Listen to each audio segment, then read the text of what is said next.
Before I begin today's video, I've got a question for you. Are you a subscriber to my channel? If you're not, I invite you to click on the subscribe button below because I have got a lot of great content, very detailed aviation content that's unlike anything else out there. Thanks so much, and let's go flying. So where am I going today? Well, today I'm flying to LAX, and I've specifically chosen a seat on the right-hand side of the airplane because I think that's going to provide me with the better views today. You see, aircraft at LAX generally land towards the Pacific Ocean, and when you're on the right-hand side, you're going to get a great view of the coast as well as the airport itself. I'll be coming in from the north, and I expect to fly the Ironman 2 arrival today. The arrival procedure today calls for flying down the California coastline, and then we'll be making a left-hand turn to join the downwind leg, and then a right-hand turn, and then land on the runway. So as usual, I checked the weather before my flight because I wanted to make sure that the aircraft is going to be coming into the appropriate runway for the best view, and the wind is coming from the Pacific Ocean, which means that aircraft will land towards the direction of the ocean, which is a very, very typical configuration at LAX. So I'm looking forward to this. I'm in the inland Pacific Northwest today, and my flight will take me from Spokane in Washington State to Los Angeles International Airport in California. I'm just enjoying the airport rotunda since I got to the airport well in advance of my departure time. This is the first time I'm featuring LAX on my channel. I'm listening to you, viewers. You recommended that I fly to LAX, and I'm going to do so today. What other airports would you like to see me fly into? Leave a comment in the comment section below.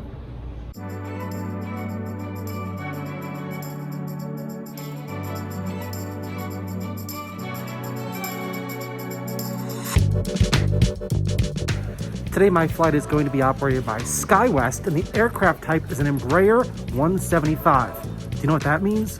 Large windows. If you have an opportunity to fly on an Embraer 175, take it. And here it is, my 3-year-old airplane, which is getting ready for its first flight of the day.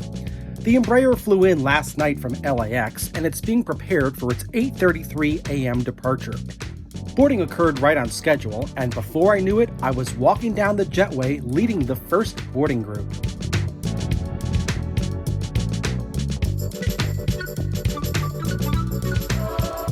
Welcome aboard the Embraer 175. First step. The windows are very well aligned with the seat. Gotta love the Embraer 175. Just get here in just a couple minutes. We're going to be going down there 35,000 feet. It's going to be 2 hours, 21 minutes en route. Once we're airborne. Latest weather in Las Vegas. Light winds out of the east. Did he just say we're going to Las Vegas? I thought we were going to LAX today.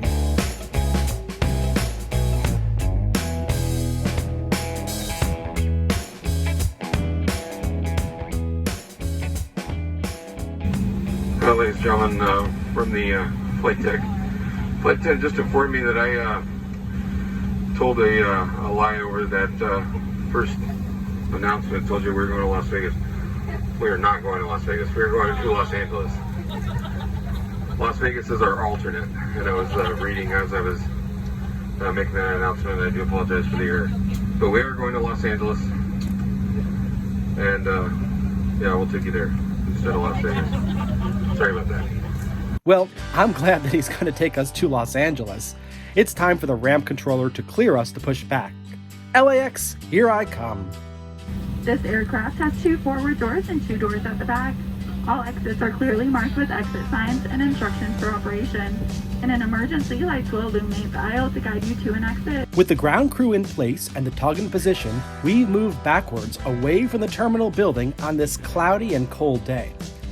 Since this was the very first flight of the day and the weather was on the colder side, it was necessary to be de-iced. So the tug pushed us back on the ramp to a spot before the active taxiway where fluid can be applied to the aircraft. Since I do have a connection to make in LAX, this could add to a delay on leg 1, making my connection time shorter, but safety comes first. So let's get de-iced.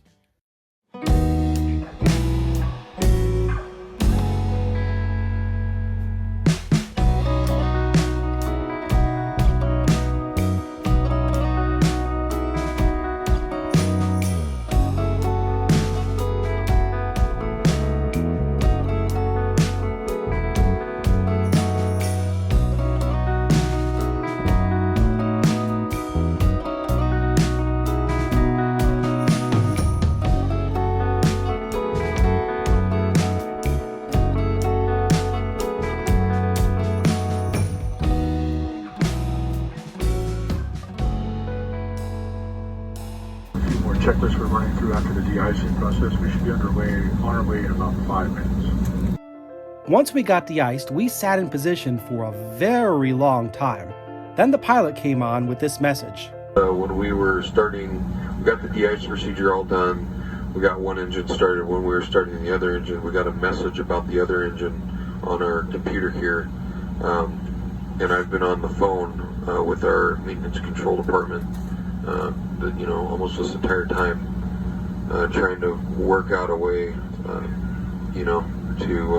they've been trying to find me some relief on this message. Well, we've made several phone calls, and it's just not working out for us. Unfortunately, I'll tell you the truth. The message had to do with an oil filter bypass in the engine system. The engine is over there running just fine right now. However, we need to get that oil filter inspected to make sure that there's no damage to the filter or any particulates in the filter that shouldn't be there. So we're unfortunately going to have to go back to the gate and get maintenance to come out and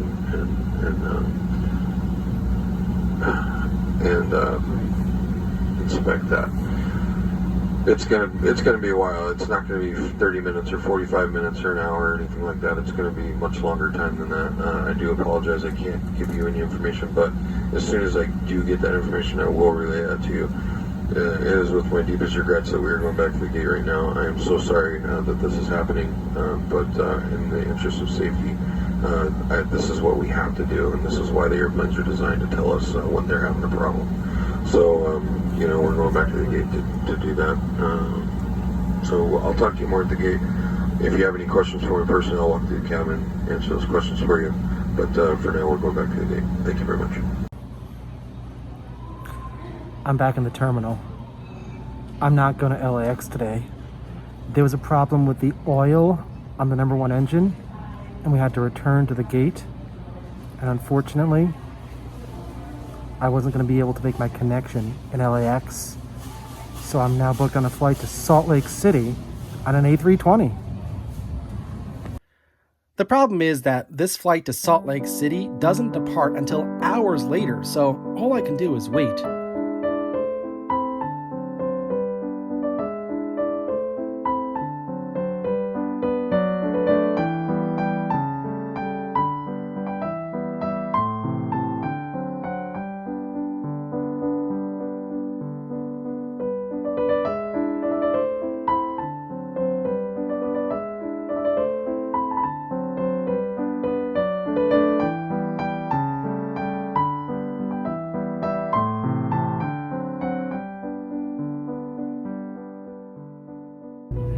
Oil filter bypass issues. That's the problem. So I was on an 8:30 flight. I need to get to Reno, Nevada. There's actually a brand new airline that's based out of Reno that I want to make a video about, so I do need to get there in order to make the video. I was flying from Spokane to Los Angeles to Reno today. That flight was at 8:30 in the morning. I'm now rebooked on a flight at 5:00 p.m. going through Salt Lake City. It's going to be a long, long, long day today.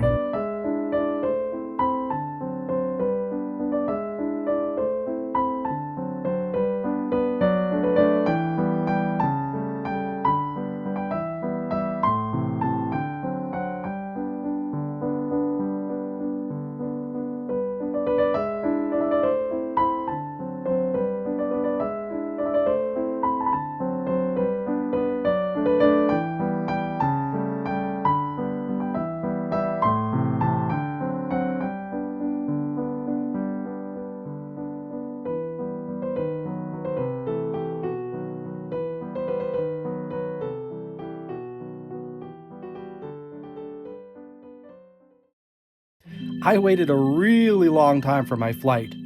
That flight was the only option I had to get to Reno on the day that I needed to be there.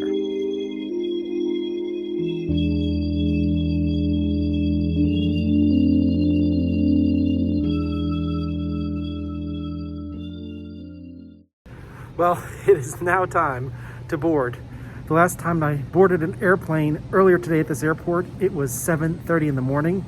The time now is 4:30 p.m. And here is my 29-year-old A320, which originally flew for Northwest Airlines before its merger with Delta. It's already a long day and I have not left the ground yet. This time we'd like to continue boarding Delta Flight 2412 with service to Salt Lake by inviting our first class passengers, the Diamond and Medallion members to board through gate B6. Hi. Hello. Gotcha. Thank you. Thank you. I was eager to get on this plane, and I was the first person in my boarding group on board.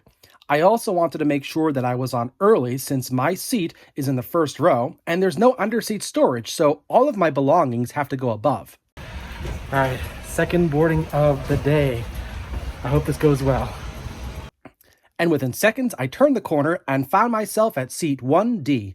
And of course, I was so happy that I was able to get a window seat with the change in my booking.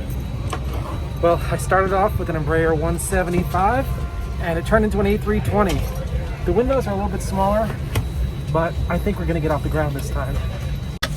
All right, on that Embraer 175, I was in row 2. I'm currently in row 1.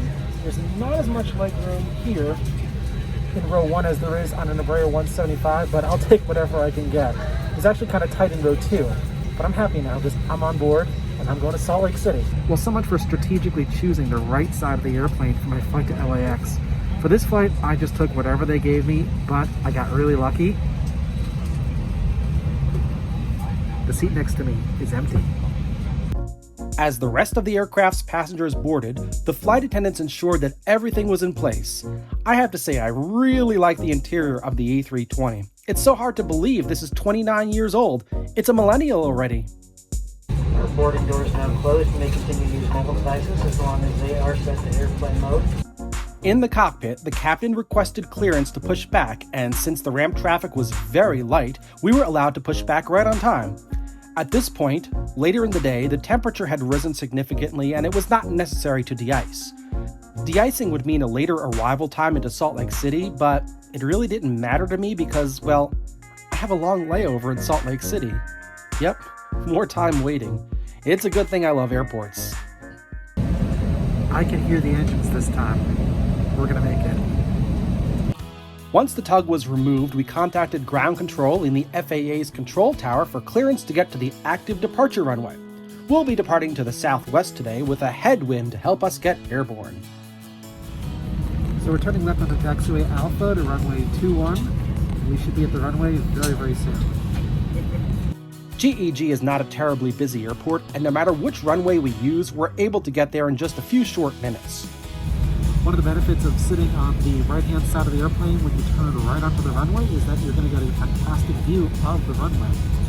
Our pilot switched frequencies to the local controller who had us line up and wait behind a landing Horizon Air Q400 on the 11,002-foot-long runway. Here we go.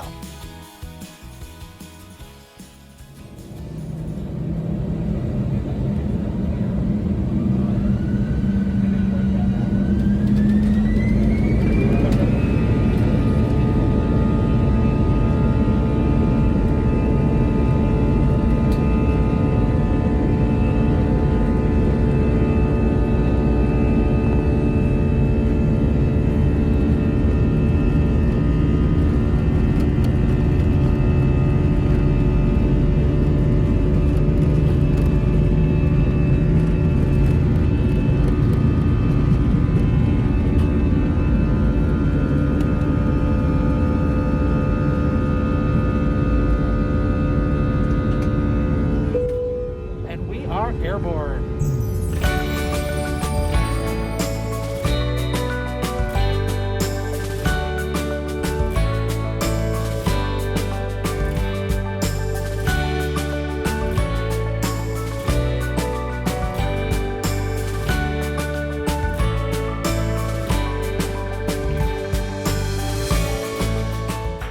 On departure, the pilot talked to the TRACON and we were cleared to turn left to head in the general direction of Salt Lake City and proceed on course. It was a beautiful evening with gorgeous colors from the sunset as we climbed to our cruising altitude.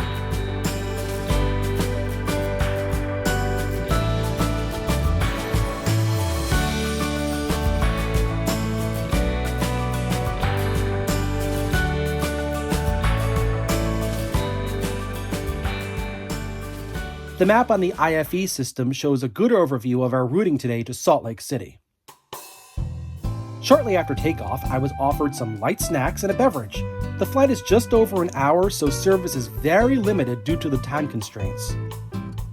After meal service, I took a moment to visit the first-class lavatory to wash my hands. The lavatory is of a decent size, and the sink area is appointed with soap and lotion. I never use the lotion. And that was the extent of the time that I spent out of my seat on this short flight. While in the airspace of the Salt Lake City Air Route Traffic Control Center, the sun dipped below the horizon. I had spent almost every hour of sunlight today at the airport, and there is a lot much more adventure to come at night.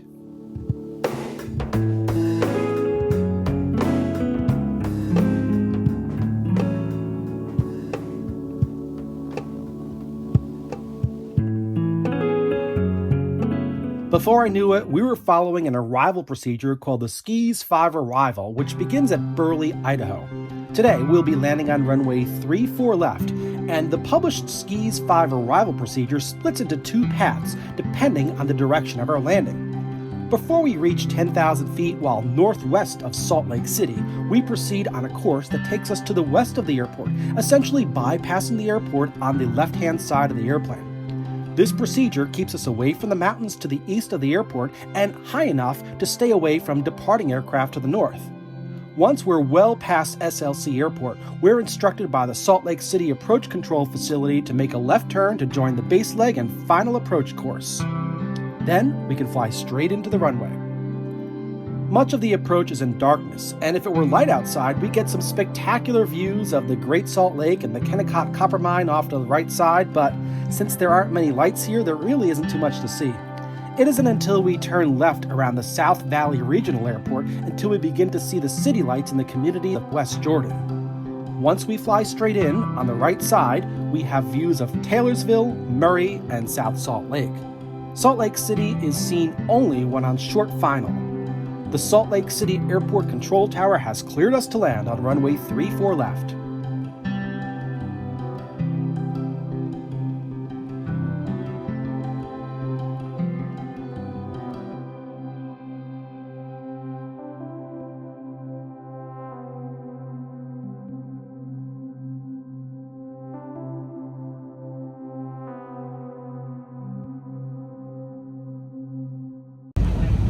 Gear is down.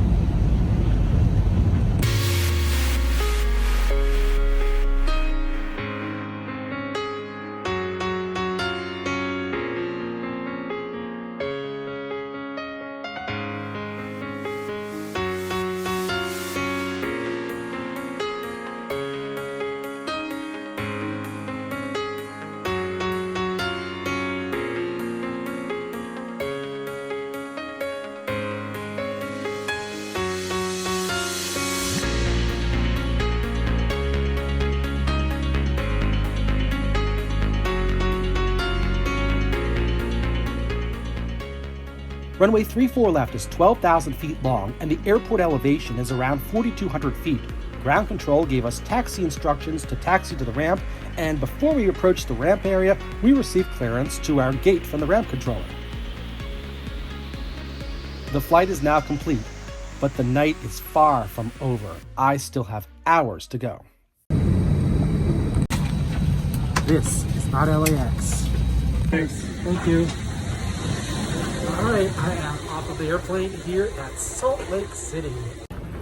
It has been over 12 hours since I boarded that Embraer 175 in Spokane, and now I'm in Salt Lake City, and I've got a 3-hour layover before my next flight. So you may be wondering how I'm doing after all this. I'm actually doing quite well, and I'm really excited about getting to Reno this evening. Well, one thing that I'm happy about is that because of my Diamond Medallion status on Delta, I have access to the Delta Sky Club, so I'll be spending the next 3 hours here.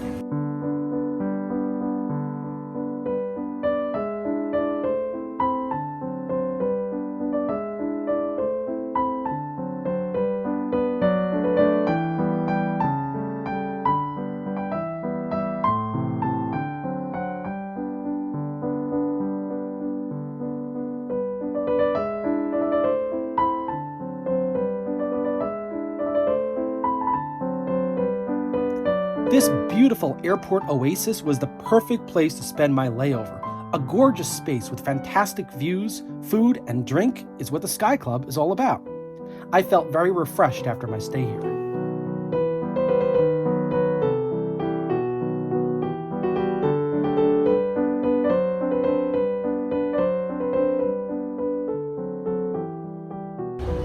Well, I am done with my time here in the Sky Club because I just checked and my 737-800 is approaching this airport. It's coming in from Nashville and I'm going to take it to Reno.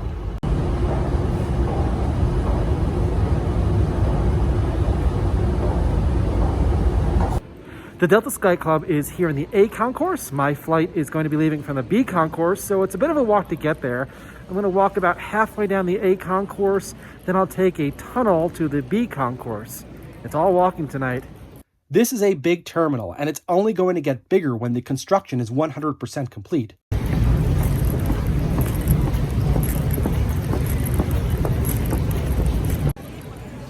It's like a salmon swimming upstream. Why am I the only person walking this direction? Okay, I'm going to end this video here. What happens on my next segment warrants an entire video itself because something happened that could lead to felony charges for someone on the ground. Yes, this journey was a saga, so stay tuned to learn what happened on my flight from Salt Lake City to Reno.